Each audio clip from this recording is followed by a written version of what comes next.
Hey everyone, Senraikai here. Today I'm going to be watching the 10th episode of Munou na Nana, the Talentless Nana.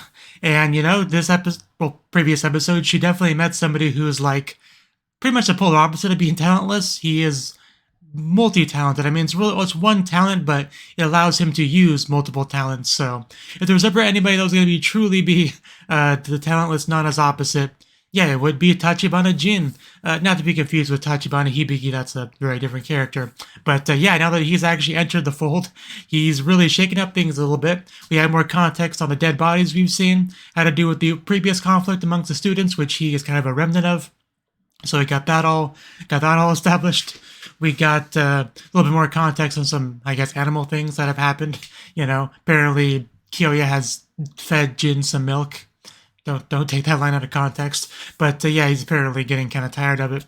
So just this character in the show, it does shake up things a lot because yeah, Nana.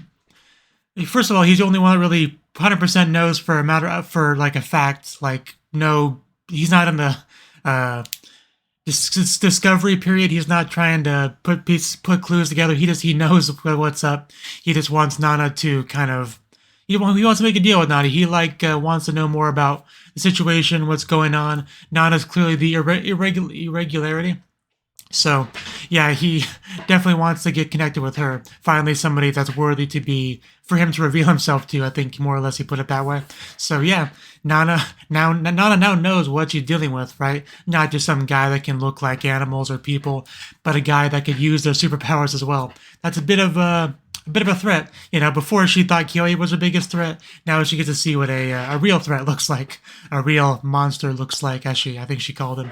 But yeah, definitely will be interesting to see exactly how Nana deals with this because, she couldn't kill Kyoya because of the immortality stuff, and this guy can use Kyoya's immortality stuff. So yeah, it'll be interesting for sure. But yeah, let's just jump into it. If you enjoyed the video, please click the like button and support me on Patreon so you can get early access and access to the picture-in-picture version. And let's begin in 3, 2, 1, play. And there's the spilt poison beverage.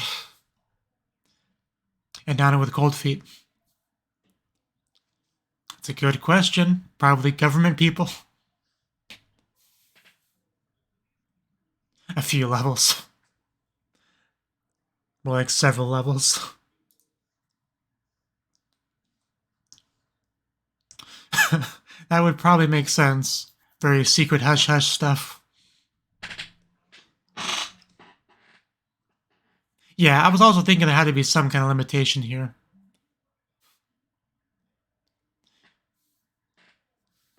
Otherwise, you'd basically be a god.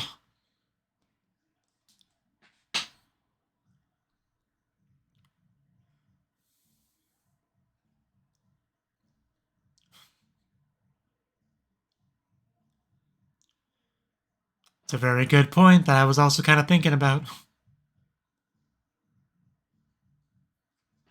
Like, you should have been able to just turn into her and then try to do something and have nothing work.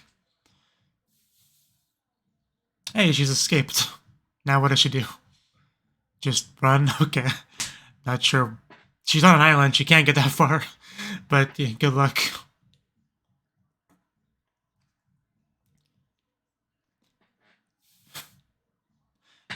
So yes, because I also have been thinking a little bit about what could the limitations of his abilities be.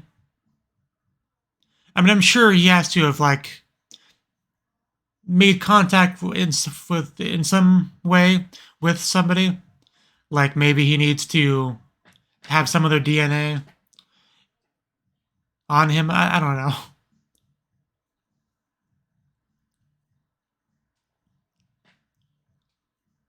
Like we saw that he could do it in rapid succession. Bouncing from Kyoya, Mitsuru, Ice Boy, right? So it's not like there's a long cooldown period. So that's not the limitation. Smiling and pure.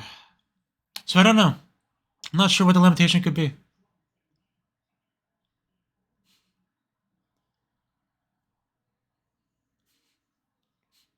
Oh, our Gyaru duo, how you will be missed.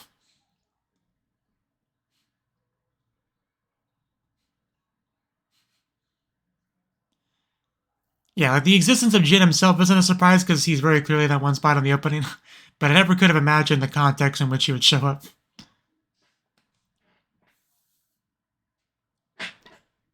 Kind of like the Gilgamesh of this show.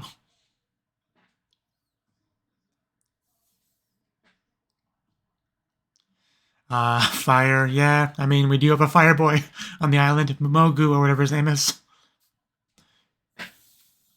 He's not just gonna kill Nana, though, right? I mean, surely. Okay, clearly that hurt, though. Understandably, fire. I don't think I've ever heard her scream like that. Yeah, she definitely got a little bit burned. Yeah.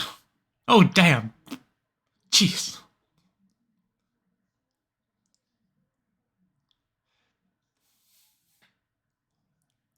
I mean, I think I said before I like to see her suffer, but that's a bit much.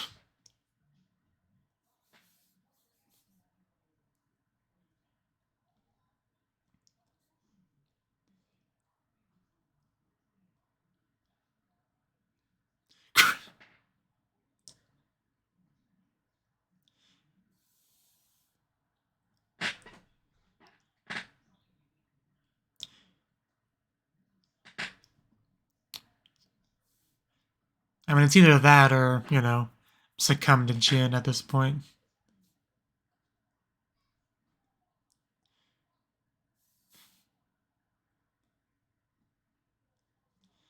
I mean, one of my theories was that he can't use you do a dead person's one.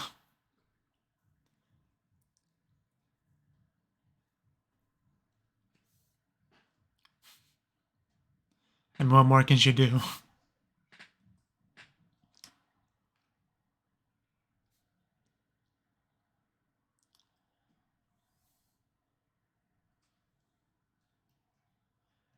I'm not sure how feasible that is. But I would love to actually hear some stuff, some real Nana backstory.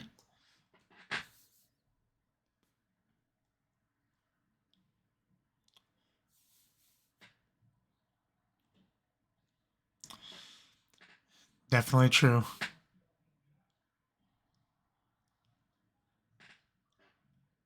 Much easier to kill people that you dehumanize. Apparently. So never met him?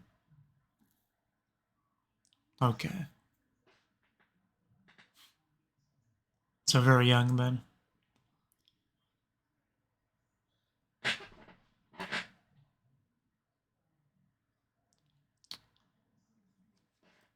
That's cute. What a difference. The talented.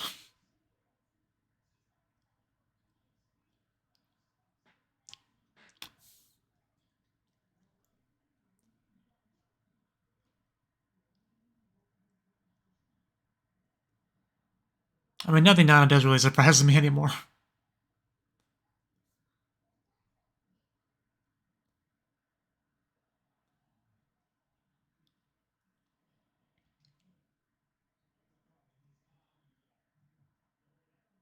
That smile. At least we're not on a cliff this time.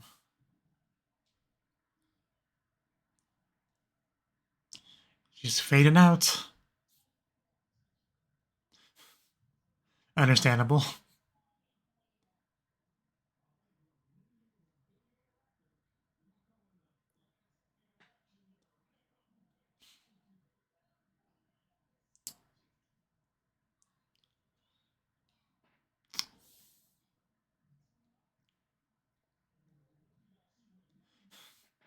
I mean, I've always kind of thought about that, like,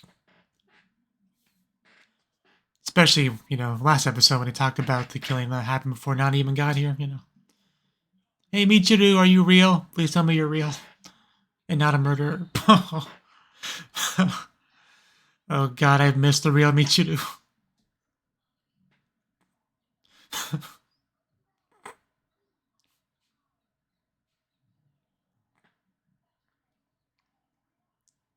Yeah, he's not so bad after all, is he?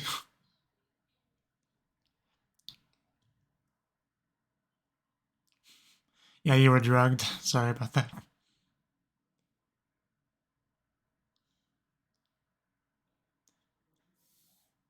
Just be glad you didn't wake up with your clothes off. It could have been worse. Although that does suck. Someone walking around with your face.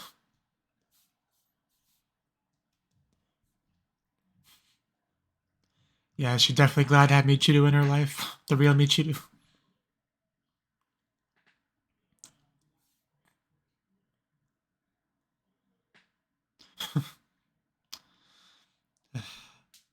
You better let her live or you'll be dead to me.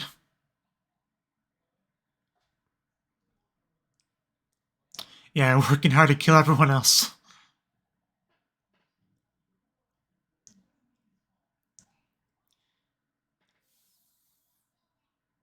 Oh, flashbacks. Little Nana. What am I even looking at? Need to take another look at that image later.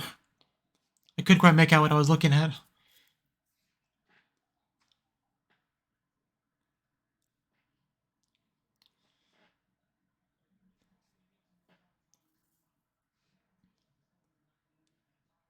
I'm basically Batman, you know, just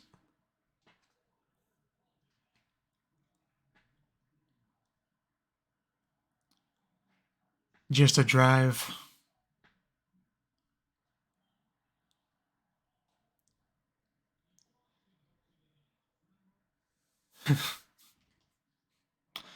Nana always the manipulative one. uh,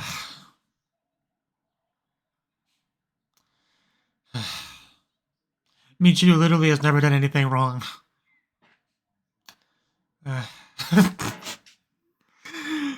Michiru. She is too good for this world. Too good for any world.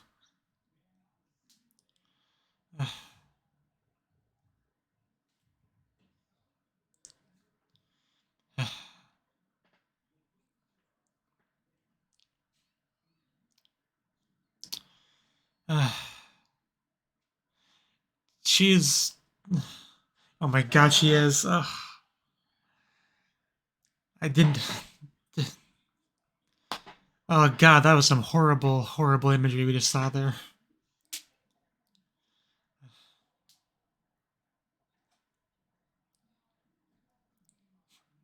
I have missed her Nana Shans.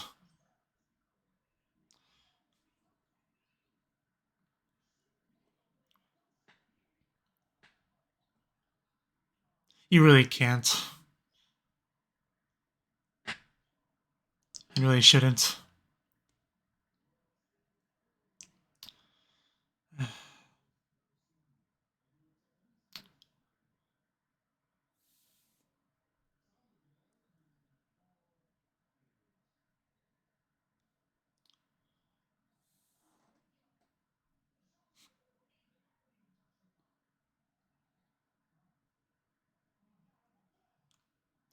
Your murderousness is what makes them suspect you.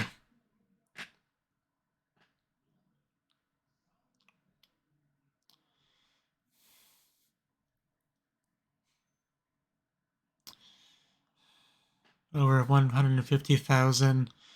Just really shouldn't put much faith in these numbers.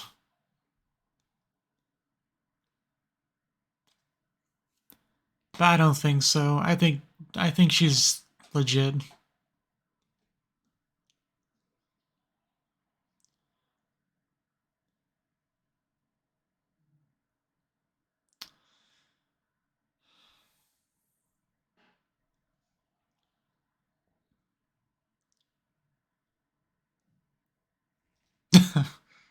let me lick your back. I got this. Any other parts that hurt?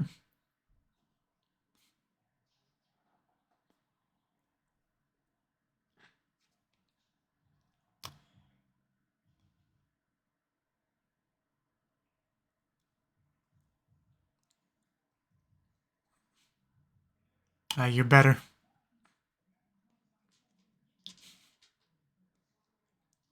The fact that he's immortal probably has a lot to do with it. Oh, that transition.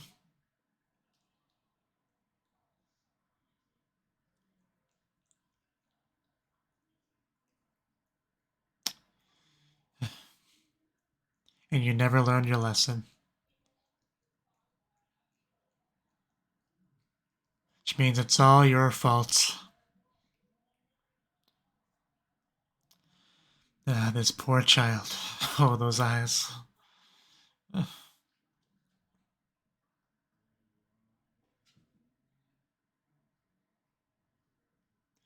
make me let you out, aren't you? She's clearly struggling.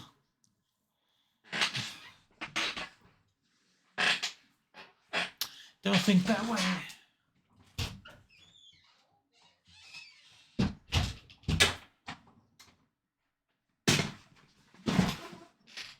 It could be. I was thinking that too. Man, I really don't want Michiru to die in the show, whether it be by Nana's needles, poison, or natural exhausting her talent-related reasons.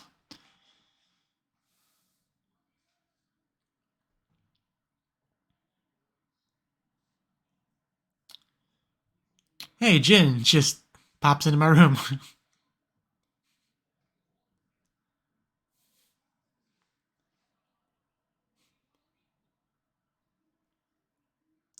I'm so upset we didn't get to see Michiru lick her back.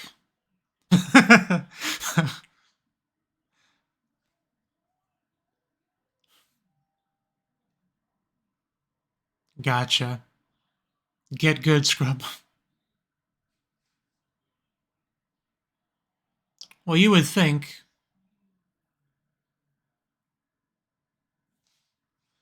Would they call it a weakness? I mean, I kind of just assumed as much.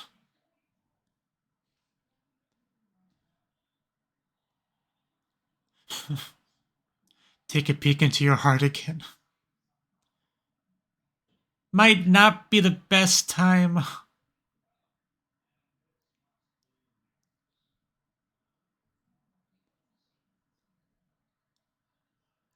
I mean, Gene can. I was about to say, Gene can become a cat and hide under the bed or something, but he decided to just go on the bed instead. I just Michiru just.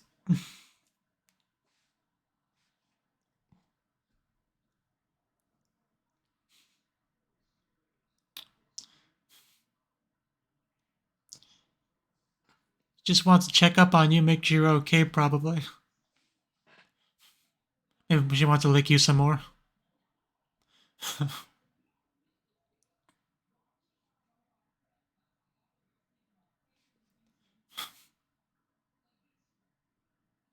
You can't. I mean, maybe she read my mind instead.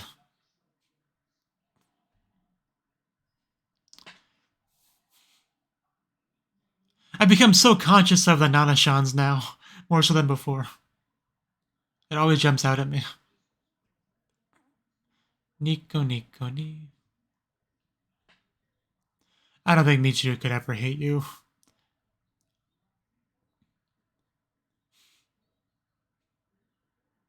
It's like, I'm all for it too.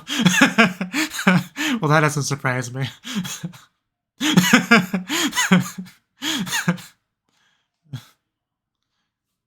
That was funny.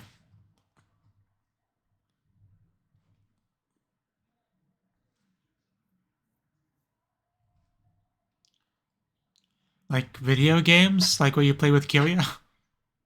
Oh, okay. Nerd games, gotcha.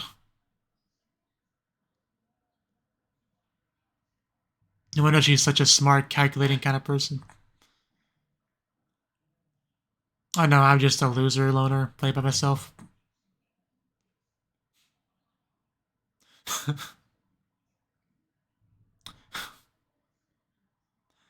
Just, yeah, that'd be a bit tricky.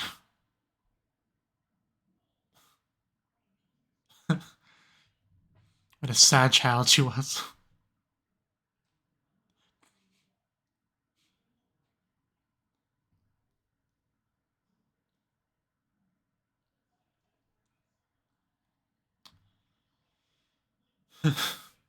Man, I would not allow my child to leave a happy room that way.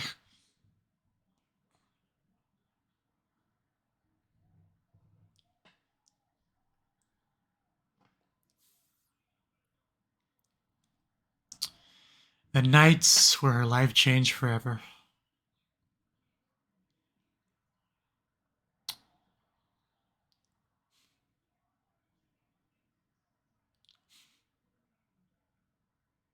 Oh yeah, what a great idea that is.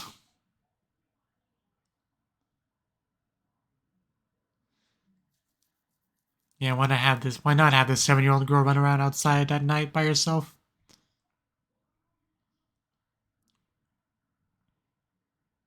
Yeah, probably not a good idea, Nana.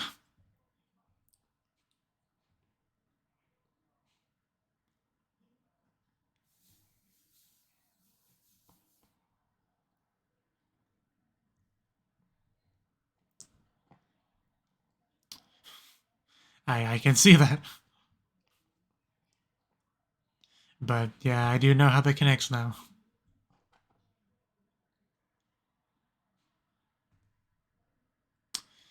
We saw that. You know, the police saying that part.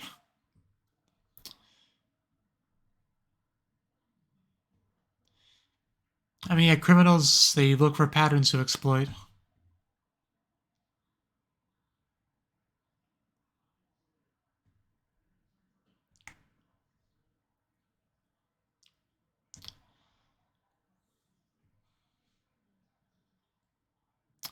And that's the problem.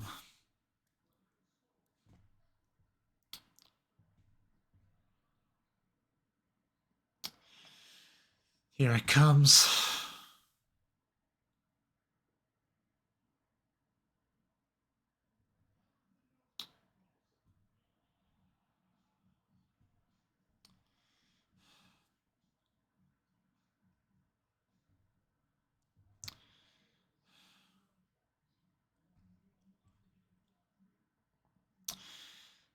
And Michiru's here for you.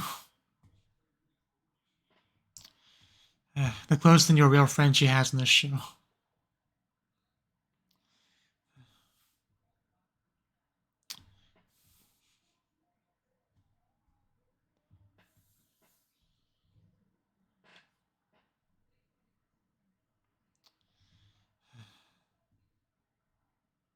Looks like she got some sleep.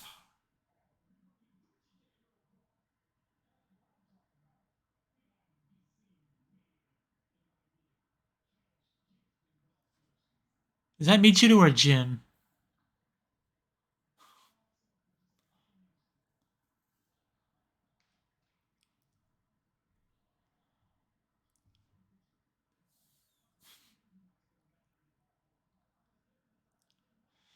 I'm guessing that something happened.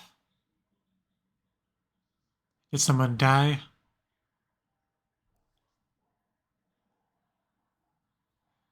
I don't know who would have. Maybe Ice Boy? Because I don't see him here.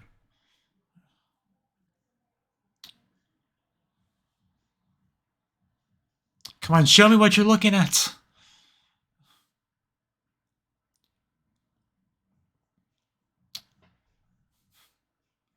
Nana looks unamused as always. Room's a bit of a mess. Okay, yeah, someone's dead. Damn, that looks pretty brutal too. What exactly happened?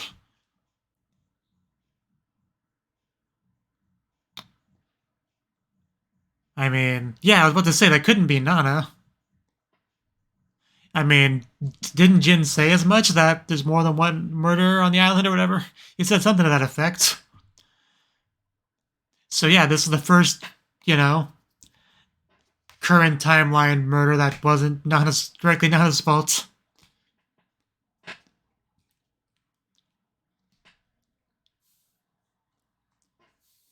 You know, as opposed to 5 years ago.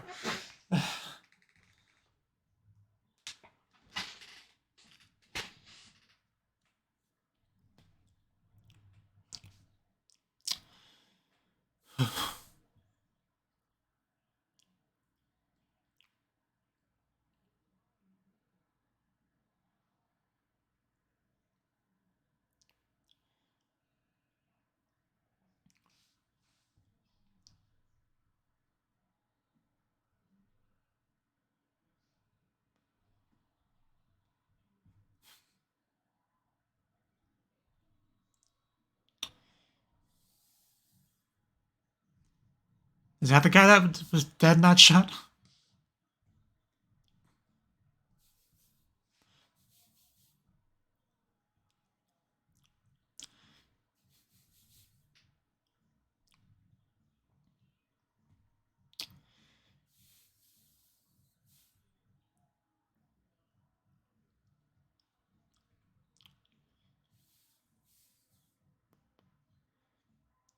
Invisible Blade Part 2. And there's a one girl whose name I definitely do not know. Is she going to be important at all? But okay. Okay, that was the 10th episode of, Talentless Nana. And this episode, I mean, the big thing with this episode is definitely the Nana focus, right? The flashback stuff, really just humanizing Nana in a big way. Because up to this point, really didn't know much about her except that she was on a mission, and she felt that her mission was justified, it was worth doing, right? She didn't view herself as the bad guy of this story. So that's pretty much the extent of really what we knew about her, and that she's good at killing and manipulating and all that good stuff. But yeah, she did get a little messed up this episode. Like, Jean used the fire to burn her a little bit. He didn't even lick her up afterwards. He left that job to Michiru, which I appreciate, for a few reasons. But man, like, you could tell that she gave out a pretty good scream, so you could kind of assume from that she did get decently hurt. And yeah, I mean, as far as injuries go, getting burned is one of the more painful ones, I would imagine. Like, I've never gotten like a 3rd-degree burn or anything, but it probably sucks. That's all I'm saying. But we did have a bit of a scene where Nana kind of calls him out for not just transforming into Yuka. So I'm pretty sure the implication is that he can't. And the only reason why I could think of that he can't is because she's dead. Like I said, that was one of the theories I came up with for limitations, is that when someone's dead, he probably no longer has access to their power. Because it's probably like... Because in that theory, I'm imagining it as sort of like a server connection sort of thing, where, like, have the internet connect servers and computers and stuff like that.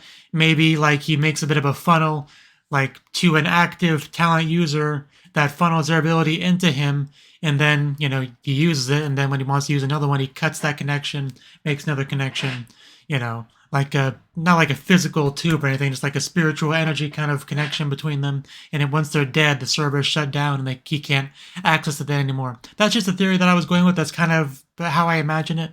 And that would explain why you couldn't use Yuka's, right? So, because otherwise I'm not sure why he wouldn't be able to do that. Or I'm still not even sure what other limitation there could be with the ability. Like, aside from the whole, having a piece of their DNA on him or something like that. That was the only other thing I could think of.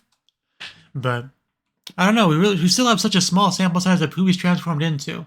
Like, Kyoya, Ice Boy, and Michiru, I think, is the extent of the talent users that he's transformed into. I'm trying to think. And also they were talking about how he couldn't just, transform into Nana and see that she doesn't have any abilities. Because I have no explanation of the Nana one at all.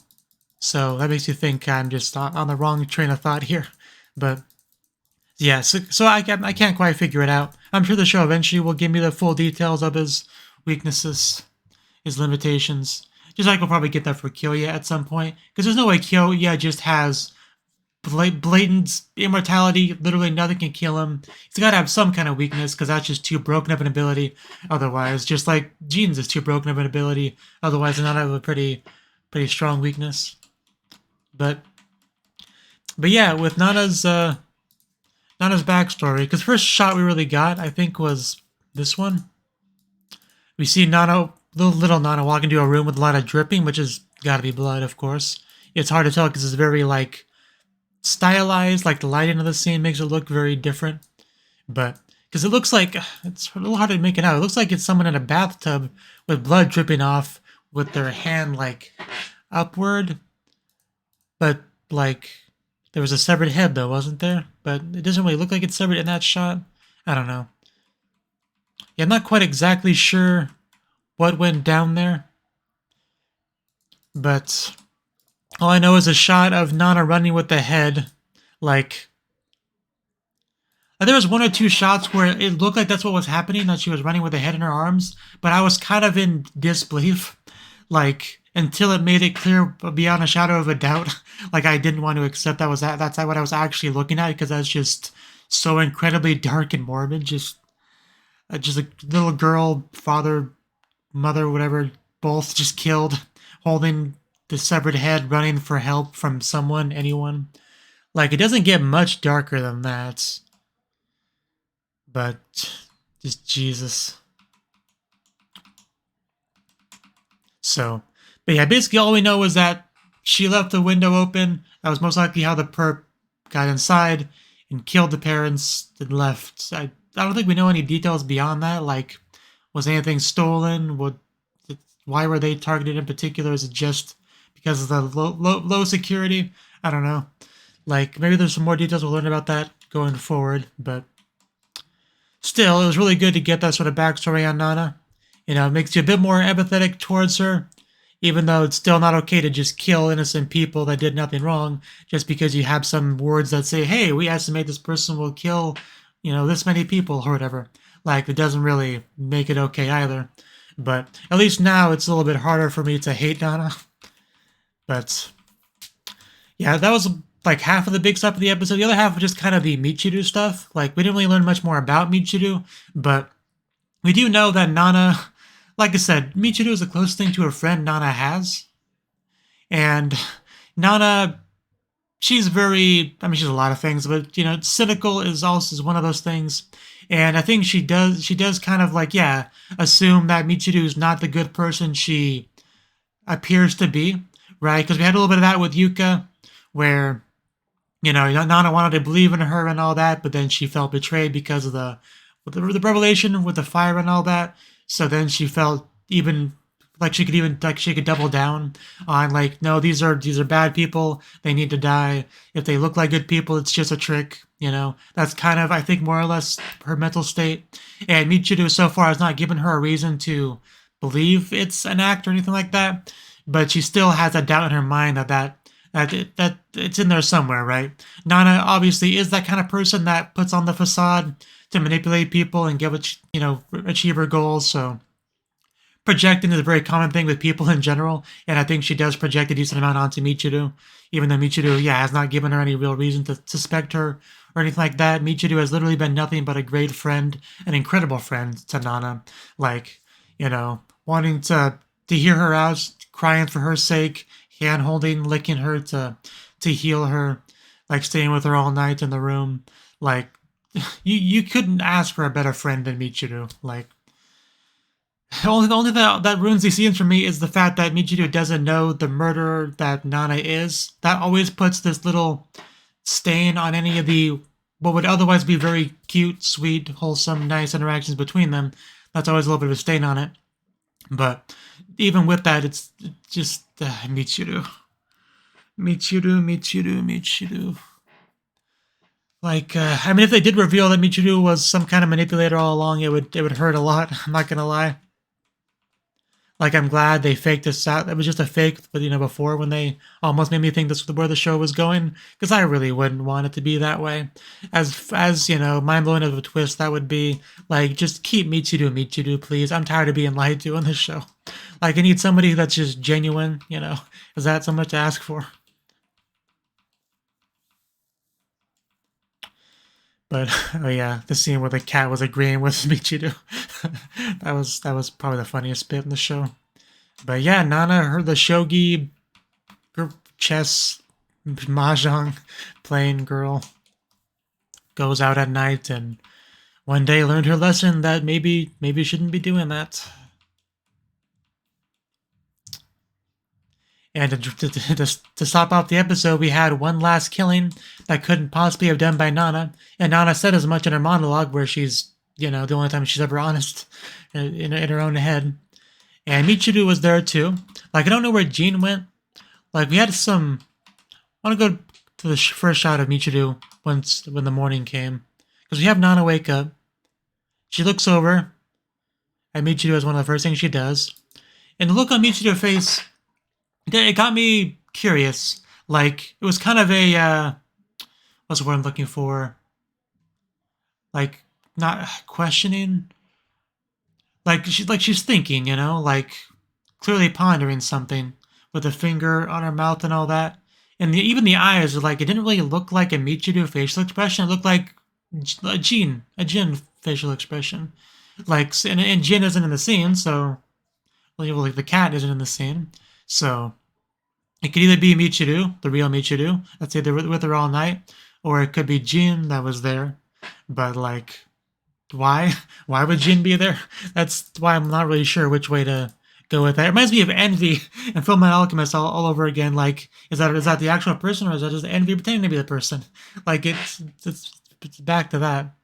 But whether or not it's Michiru or Jin, I still don't quite get the look on the face, because that was not a bored look. That was not a sleepy look. That was a I am thinking very hard about something very specific look.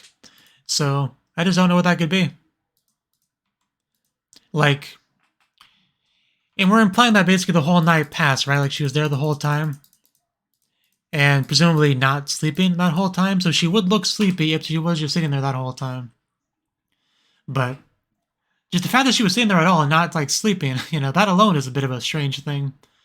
Like, cause yeah, that's gonna bug me a while. Just wondering what that deal is. Like that wasn't just a nothing thing. Like that was very deliberate facial expression and all that. So I'm not gonna worry about it too much. I'm gonna try not to worry about it too much. But did we even get any dialogue from Michiru?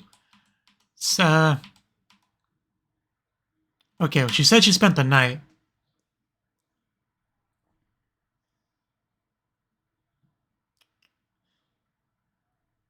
Yeah, I spent the night here. I think that's all we got from her. And yeah, we just walked over to the dead body. I'm gonna assume it's a real Michiru. I'm just gonna roll with that. I just don't know what the look was about, why she was still awake and not even seeming remotely tired. And where did Jin go if that's not Jin? These are the questions that I'm asking myself. So that's just kind of what I want to let you know where my headspace is right now. But Michiru is just the best. Like, I feel like no matter how bad of a day I had, Michiru could comfort me out of it. That's all I really need in life. Just she could lick my owies and make them better. She could hold my hand, cry for me. Just the best. Michiru's the best.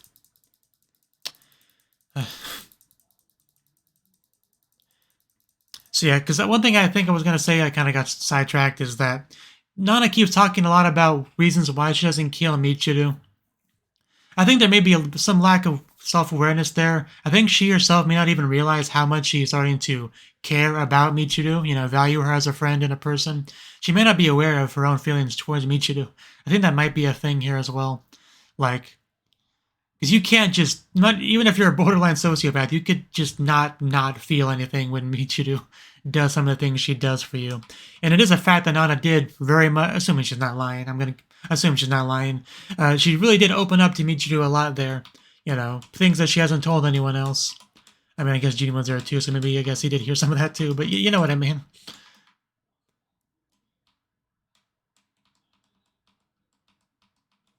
Actually, one second.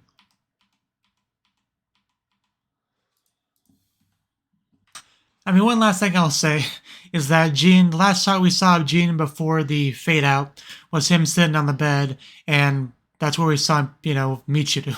I keep bouncing back and forth in my head whether or not I think that's Jin or Michiru. So I don't think I want to, you know, pick one and stick to it, because I'm probably not going to by the time I watch the next episode.